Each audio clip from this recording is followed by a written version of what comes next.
30 eventos de fuego, 3 hombres que no volverán a casa y una patrulla detenida para siempre en la esquina de la muerte. Lo que ocurrió en Zamora esa madrugada no fue un enfrentamiento, fue un incidente grave, una operación planeada con la frialdad de quien sabe que en la oscuridad las circunstancias dictan la ley. Eran las 3:30 minutos de la mañana. La ciudad de Zamora, en Michoacán, dormía bajo ese silencio denso y engañoso que precede a la tragedia. En la colonia Jardines de Catedral las calles estaban vacías. El alumbrado público parpadeaba sobre el asfalto frío de la calle Corregidora.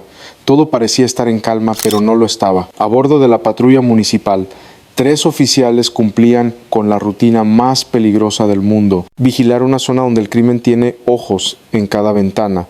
Israel Reyes Castillo conducía, a su lado Roberto Alfredo Bravo García observaba el perímetro. Atrás, Luis Manuel Mendoza Montalvo mantenía la guardia alta. Eran policías, eran compañeros y en cuestión de segundos se convertirían en las víctimas de una trampa mortal. Nadie los vio llegar, o tal vez nadie quiso avisar. Al llegar al cruce con la calle Niños Héroes, una sombra blanca les cortó el paso. Un vehículo guiaforte con placas foráneas y vidrios polarizados frenó en seco frente a ellos. No hubo palabras, no hubo advertencia, solo el sonido metálico de los seguros bajando y el estruendo inmediato de los dispositivos automáticos liberando proyectiles. El ataque fue intenso, masivo, cobarde. Los proyectiles atravesaron el parabrisas como si fuera papel. El vidrio estalló en pedazos sobre los uniformes azules. Israel y Roberto perdieron la vida casi al instante, atrapados en la cabina, sin tiempo siquiera para desenfundar. Luis Manuel, desde el asiento trasero, intentó pedir ayuda.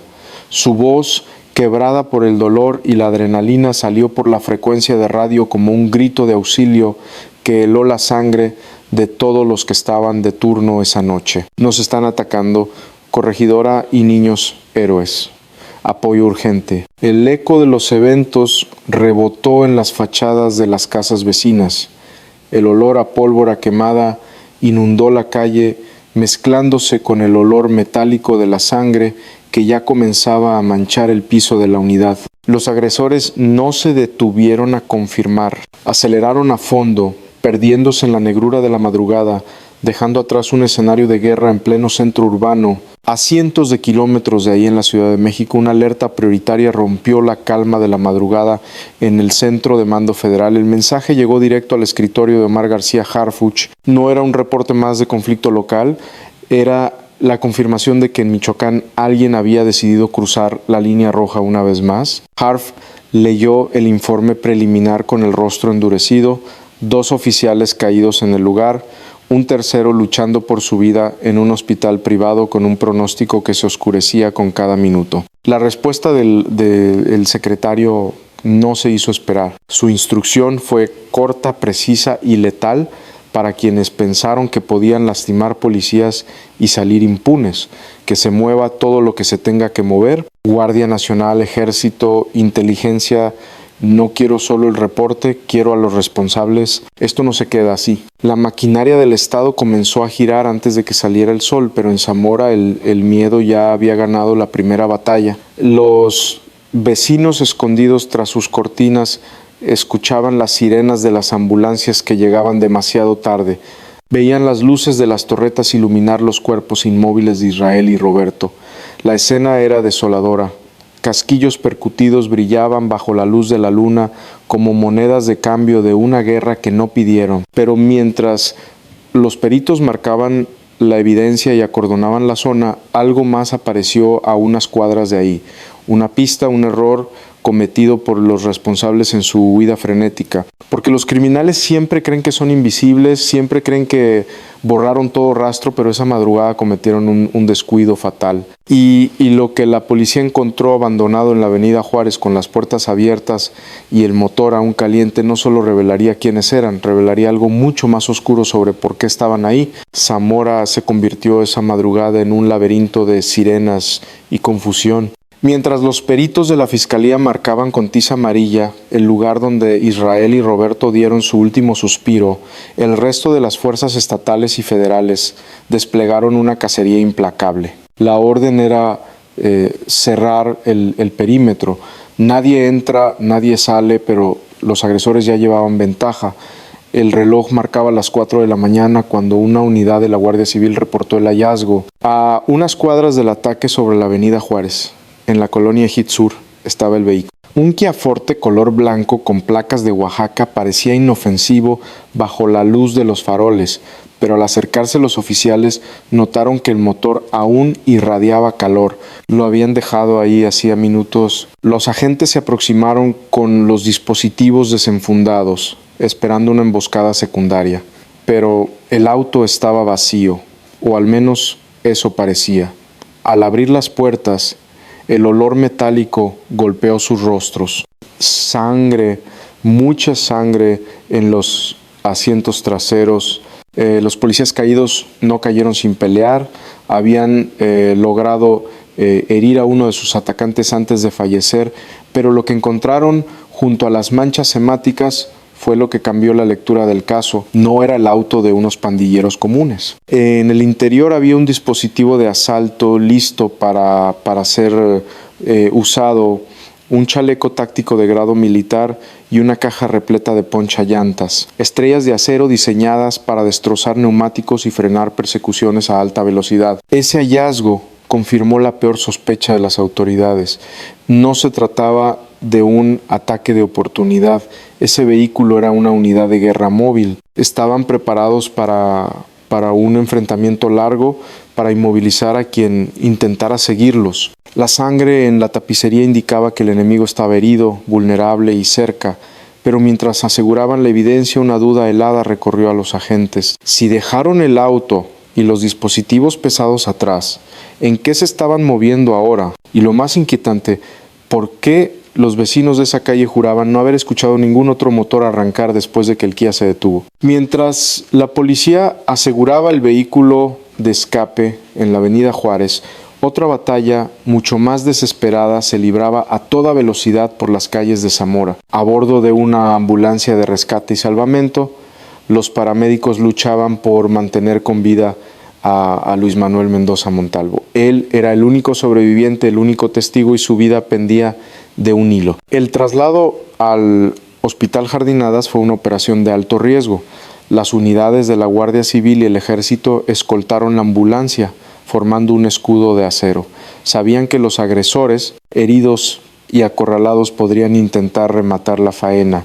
En este tipo de conflictos no se dejan cabos sueltos, y Luis Manuel era un cabo suelto muy peligroso para el crimen organizado. Al llegar al nosocomio privado, el lugar se transformó en una fortaleza. Elementos de los 3 órdenes de gobierno sellaron las entradas. Nadie entraba sin identificación, nadie se acercaba al área de urgencias. El oficial Mendoza fue ingresado directamente a quirófano con un pronóstico reservado, custodiado por compañeros que apretaban sus dispositivos con los nudillos blancos, esperando lo peor. Desde la Ciudad de México, Omar García Harfuch monitoreaba el despliegue en tiempo real. La instrucción transmitida a los mandos locales fue tajante: protejan al herido. Él vio sus caras. Él es la clave. Harfuch entendía que la supervivencia de Mendoza no era solo una cuestión médica, sino estratégica. Si él hablaba, la estructura de los agresores podría derrumbarse. Pero mientras los cirujanos peleaban contra el daño masivo causado por los proyectiles afuera, la ciudad comenzaba a despertar con una sensación de pesadilla. Los patrullajes se intensificaron en las colonias aledañas. Se buscaba rastro de sangre, cámaras de seguridad, cualquier cosa. Sin embargo, entre el caos de las sirenas y los retenes, una verdad incómoda comenzaba a flotar en el aire frío de la mañana. Los agresores habían huido a pie tras abandonar el Kia.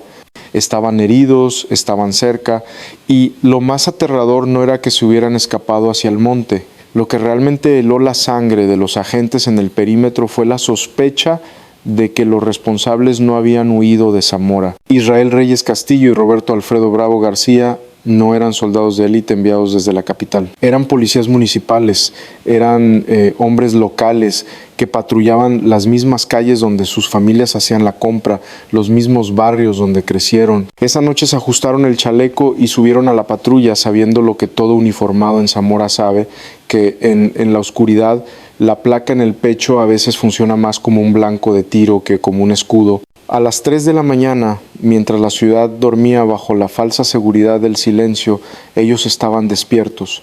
No fallecieron huyendo. La sangre encontrada en el auto de los agresores confirma que, aún sorprendidos, aún superados en calibre y número, Israel y Roberto intentaron defenderse, intentaron volver a casa, pero la emboscada fue demasiado rápida, demasiado intensa. Sin embargo, la tragedia no terminó en el asfalto frío de la calle Corregidora. Durante horas, la angustia se trasladó a los pasillos asépticos del Hospital Jardinadas. Allí, Luis Manuel Mendoza Montalvo, el único sobreviviente del ataque inicial, luchaba su propia guerra en una cama de urgencias. Afuera sus compañeros montaban guardia con los ojos rojos esperando un milagro. Luis Manuel era la esperanza, era la posibilidad de justicia, pero el milagro no llegó. La noticia rompió la tarde del sábado con la pesadez plomo. Luis Manuel no resistió, las heridas eran demasiado graves. Su muerte elevó el saldo a 3 oficiales caídos. 3 familias que esa noche cenaron con un padre, un hijo o un esposo y que horas después solo recibieron condolencias oficiales y la promesa de una investigación. El luto en la corporación municipal se transformó instantáneamente en una rabia silenciosa y profunda. No fue un enfrentamiento parejo, fue una operación, y con la muerte de Luis Manuel se perdió algo más que una vida valiosa. Se apagó la voz del único testigo ocular que podía señalar directamente a los responsables. Los agresores ahora tenían el silencio a su favor, o al menos eso creían, porque en la escena del crimen, entre los casquillos y el caos, la policía halló un rastro digital que los agresores pasaron por alto. Para entender por qué 3 policías fueron atacados en una esquina de Zamora, hay que mirar más allá de la sangre, hay que mirar la logística. El vehículo abandonado Seki Forte Blanco tenía un detalle que para un civil pasa desapercibido, pero que para la inteligencia criminal lo dice todo. Placas de Oaxaca. ¿Qué hace un auto emplacado a cientos de kilómetros de distancia operando como máquina de ataque en Michoacán? La respuesta llegó al escritorio de Omar García Harfuch junto con el análisis de balística. No se trataba de delincuentes locales defendiendo su esquina, se trataba de una célula móvil, un escuadrón importado diseñado para moverse por el país, golpear con fuerza letal y desaparecer antes de que el sol salga. El hallazgo de la caja con poncha llantas en la cajuela confirma esta teoría. Esos artefactos no los carga un ladrón común, son herramientas de contención militar. ¿Quiénes lastimaron a Israel, Roberto y Luis Manuel? No solo iban a atacar, iban preparados para inmovilizar a toda una corporación si era necesario. Su objetivo no era huir por suerte, sino por superioridad táctica. Zamora, ubicada en una frontera invisible de disputa territorial, se ha convertido en un tablero de ajedrez donde las piezas se mueven con proyectiles. Neutralizar a la policía municipal en esa zona específica, Jardines de Catedral, tiene una función macabra, cegar al Estado, dejar una zona muerta sin vigilancia para permitir el paso de algo más grande. Los agresores limpiaron el camino, quitaron los ojos de la ley, pero cometieron un error de soberbia. Al dejar el auto y huir a pie, dejaron atrás su ruta digital. El sistema de navegación del vehículo guardaba un historial de ubicaciones recientes. No solo mostraba de dónde venían, mostraba hacia dónde iban después del incidente. Y el destino final marcado en ese mapa no era una casa de seguridad en el monte. Era una dirección en pleno centro de la ciudad, a solo 6 minutos de la escena del crimen. Lo que la policía descubrió dentro de ese Kia blanco en la avenida Juárez cambió la naturaleza de la investigación en un segundo. No era solo un auto de huida, era una cápsula del tiempo del crimen organizado. Al procesar el vehículo, los peritos no solo encontraron sangre líquida en la tapicería, encontraron algo que rara vez se deja atrás por error, un chaleco táctico. Este hallazgo rompió la teoría del ataque espontáneo. Nadie patrulla una ciudad con equipo de asalto si no tiene una misión específica de guerra. Junto al chaleco y el dispositivo largo asegurado había una caja llena de poncha llantas, estrellas de acero forjadas para detener convoyes para paralizar avenidas enteras. Pero el verdadero giro dramático vino a revisar la procedencia del auto. Las placas TMB 6469 no pertenecían a Michoacán, ni a Jalisco, ni a Guanajuato, eran del estado de Oaxaca. Ese dato encendió la alerta roja en la mesa de seguridad. Significaba que los agresores de Israel, Roberto y Luis Manuel, no eran pandilleros locales disputando una esquina, eran operadores importados, mercenarios traídos desde el sur del país cruzando medio México sin ser detectados, con el único propósito de ejecutar esta emboscada y desestabilizar la región. La invasión hormiga había comenzado. La sangre en el auto confirmaba que uno de ellos iba gravemente herido, un agresor desangrándose, no puede ir lejos, no puede cruzar carreteras federales ni pasar retenes. La conclusión de los agentes fue aterradora. El comando armado no había salido de Zamora. Estaban ahí escondidos, probablemente en una casa segura, rentada días antes, curando sus heridas en silencio mientras escuchaban las sirenas acercarse. Y fue entonces cuando inteligencia interceptó una señal. No fue una llamada, fue una ubicación compartida desde un celular desechable que se activó por solo 3 segundos cerca de la zona del hallazgo. Cuando el reporte de inteligencia confirmó la conexión interestatal, la atmósfera en el centro de mando federal cambió drásticamente. Las placas de Oaxaca en el vehículo de ataque no eran un detalle menor. Eran la prueba de que el crimen organizado estaba moviendo piezas a través del país con impunidad. Omar García Harfuch recibió la actualización a las 6 de la mañana. No necesitó ver las fotos de la escena del crimen 2 veces. La intensidad del ataque contra Israel, Roberto y Luis Manuel exigía una respuesta que fuera más allá de la burocracia local. Su intervención fue inmediata y quirúrgica. Desde la Secretaría de Seguridad y Protección Ciudadana, Harfuch activó los protocolos de colaboración federal. No bastaba con la policía municipal. En cuestión de minutos, elementos de la Guardia Nacional y la Defensa ante Sedena recibieron órdenes directas de saturar Zamora. La estrategia de Harfuch fue clara. Cierren las salidas, si entraron por carretera no van a salir por ella. Quiero un cerco de 3 anillos alrededor de la colonia Jardines de Catedral. Su mensaje institucional fue transmitido a los mandos en terreno con la fuerza de una sentencia.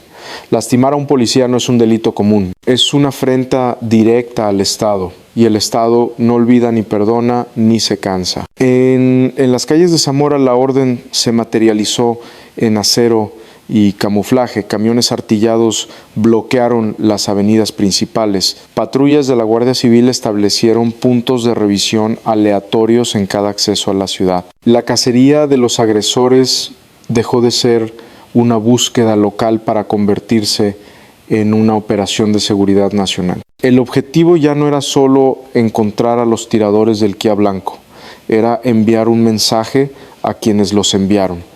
Michoacán no es tierra de nadie, pero mientras el cerco se cerraba, los agresores heridos y acorralados tomaron una decisión desesperada.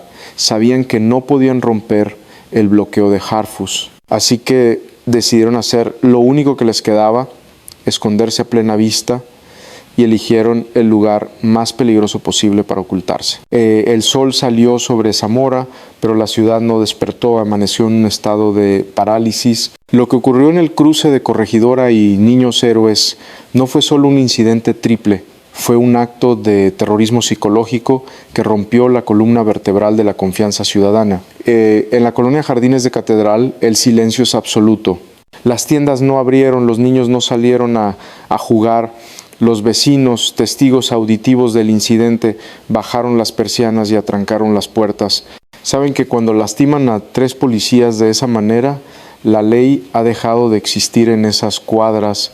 La confirmación de la muerte de Luis Manuel Mendoza Montalvo en el hospital fue el golpe final para la moral pública. No hubo sobrevivientes, no hubo héroes que esquivaran los proyectiles, solo hubo mártires. Israel Roberto y Luis Manuel se convirtieron en estadísticas de una guerra que no eligieron, dejando atrás a familias destrozadas que hoy exigen respuestas a un gobierno municipal rebasado. Las consecuencias criminales son igual de graves. El hallazgo de la caja con poncha llantas y el chaleco táctico en el Kia abandonado revela que estos grupos no solo vienen a lastimar, vienen a ocupar. Vienen preparados para enfrentar al ejército, para bloquear carreteras, para secuestrar la paz de una región entera. La Fiscalía General de Michoacán recolectó casquillos y pruebas biológicas, abriendo una carpeta que pesa toneladas. Pero en la calle la sensación es distinta. La gente sabe que los agresores huyeron heridos, dejando sangre en el auto. Saben que están desesperados y un criminal herido y acorralado es más peligroso que uno libre. Mientras las autoridades prometen justicia y los patrullajes saturan la avenida Juárez, una pregunta flota en el aire viciado de miedo. ¿Quién los escondió? Porque nadie desaparece en una ciudad blindada sin ayuda interna. Y esa complicidad silenciosa es lo que está a punto de explotar en la cara de todos. La noticia de la emboscada en Zamora estalló en los medios nacionales como una onda expansiva. 3 policías eliminados, terror en Michoacán, el desafío al Estado. Pero más allá de los titulares, lo que realmente resonó fue la respuesta. Por primera vez en mucho tiempo, la narrativa no fue de resignación, sino de contraataque. Omar García Harfuch lo dejó claro en su última intervención pública sobre el caso. No habló de hechos aislados, habló de una afrenta directa. Su postura marcó una línea en la arena. No vamos a normalizar que lastimen a quienes nos protegen. Si tocan a uno, respondemos todos y vamos a ir por ellos hasta debajo de las piedras. Esa frase cambió la temperatura política. Ya no se trata solo de capturar a los ocupantes del Kia blanco con placas de Oaxaca. Se trata de desmantelar la red que les permitió entrar, operar y esconderse. La presión federal sobre Zamora es ahora asfixiante, necesaria y tardía, pero cuando las cámaras se apagan y los convoyes federales doblan la esquina, queda la realidad humana. En 3 hogares de Zamora, hoy hay sillas vacías que nadie volverá a ocupar. Israel Reyes Castillo, Roberto Alfredo Bravo García y Luis Manuel Mendoza Montalvo no son solo nombres en una carpeta de investigación. Son padres, hijos y hermanos que pagaron el precio más alto por portar un uniforme en una ciudad bajo asedio. Su sacrificio nos obliga a mirar lo que preferimos ignorar, que la paz es frágil y que el crimen organizado no descansa, pero esta vez el Estado tampoco descansará. La cacería continúa. El cerco no se ha levantado y mientras la noche vuelve a caer sobre jardines de catedral, una certeza recorre las calles. El miedo cambió de bando.